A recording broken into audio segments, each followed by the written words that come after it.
ആത്മാവിന്റെ സാന്നിധ്യപ്രകാരം ദാവീദ് കൊടുത്തിരിക്കുന്ന ആലോചനയാണ്. 141 സങ്കീർത്തനം 3-ാം വാക്യം വായിച്ചാണ്. 141 സങ്കീർത്തനം 3-ാം വാക്യം വേഗത്തിൽ കടിഞ്ഞാണിടുക നാവിനെ കുറിച്ചൊരു വായിച്ചാൽ.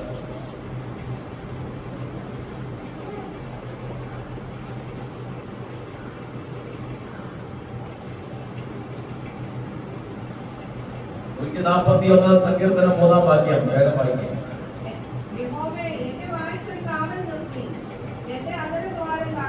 ഒന്നും കൂടി. യഹോവേ എന്റെ വായ്ക്ക് ഒരു കാവൽ നിർത്തണം. എന്റെ നാവിന് ഒരു കാവല് വേണം, നിർത്തണം. എന്നിട്ട് എന്താ പറഞ്ഞേ?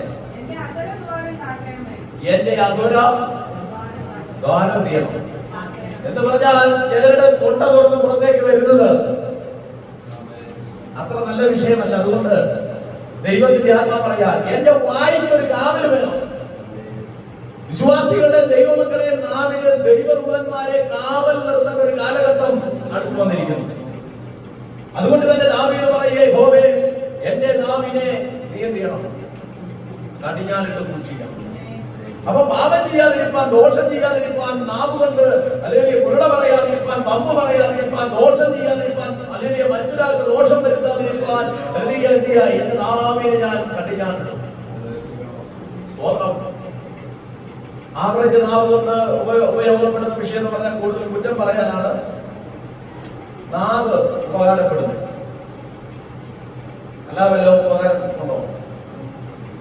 ആവറേജ് വിശ്വാസിയെ കുറിച്ചും ദൈവസഭയെ കുറിച്ചും അല്ലെങ്കിൽ കൂടെ ഇരുന്ന് ആരാധിക്കുന്നവരെ കുറിച്ചും ദൈവമക്കളെ കുറിച്ചും ദൈവദാസന്മാരെ കുറിച്ചും അല്ലെങ്കിൽ സകല വ്യക്തികളെ കുറിച്ചും കുറ്റം പറയാനാണ് ഒരു ഭാഗം വരെയും നാവ് ചലിച്ചുകൊണ്ടിരിക്കുന്നത്. അങ്ങനെയുള്ള നാവുകളെ നോക്കിയാണ് ദൈവത്തിനകത്ത് വെളിപ്പെടുത്തി പറഞ്ഞു, അതിൽ എന്താ പറയുക? നാവിനെ കടിഞ്ഞാണിടണം. നാവിന് നീ എന്ത് ചെയ്യണം? കടിഞ്ഞാണിടണം.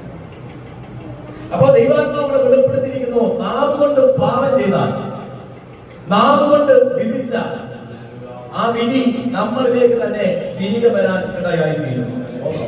അപ്പൊ അതുകൊണ്ട് തന്നെ ദൈവത്തിന്റെ ആത്മാവിടെ വെളിപ്പെടുത്തി പറഞ്ഞിരിക്കുകയാണ്, അല്ലെങ്കിൽ എന്റെ നാവിനെ ഞാൻ ദുഷ്ടൻ എന്റെ മുന്നിലിരിക്കും, എന്റെ നാവിനെ ഞാൻ കട്ടിച്ചാണിട്ടും. അടുത്ത പറഞ്ഞേ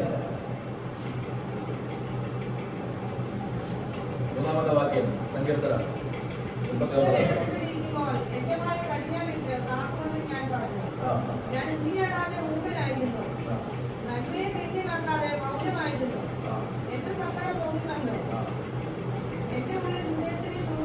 ഞാൻ എനിക്ക് പാപങ്ങളും അകൃത്യങ്ങളും പ്രതികൂലങ്ങളും നിമിത്തം എന്റെ നാവിനെ അടച്ച് ഞാൻ ഇരുന്നു.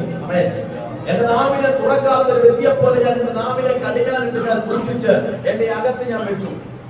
ഞാനൊന്നും പുറമേ പറയുന്നില്ലെങ്കിലും അകമേ എന്റെ നാവിനെ അടച്ച് എന്റെ ദുഃഖങ്ങളും ഭാരങ്ങളെല്ലാം ഞാൻ ഉള്ളിൽ തന്നെ വെച്ചു. പക്ഷെ ഉള്ളിലിരുന്ന് ഈ ദുഃഖം അങ്ങോട്ട് കത്തിക്കഴിഞ്ഞപ്പോൾ ആത്മാവിന്റെ തീ ഇറങ്ങി. ആമേൻ. ദൈവാത്മാവിന്റെ തീയും ദൈവാത്മാവിന്റെ ശക്തിയും ധ്യാനത്തിങ്കൽ തീ ഇറങ്ങി. നാമടച്ച് മൗനമായിരുന്ന ഉള്ളിൽ ധ്യാനിച്ച് ദൈവത്തിനെ പ്രാർത്ഥിച്ചു കഴിഞ്ഞപ്പോൾ ദൈവത്തിന്റെ ആത്മാവ് വെളിപ്പെടുത്തി പറയുകയാണ്, അവന്റെ ധ്യാനത്തിങ്കൽ തീരു.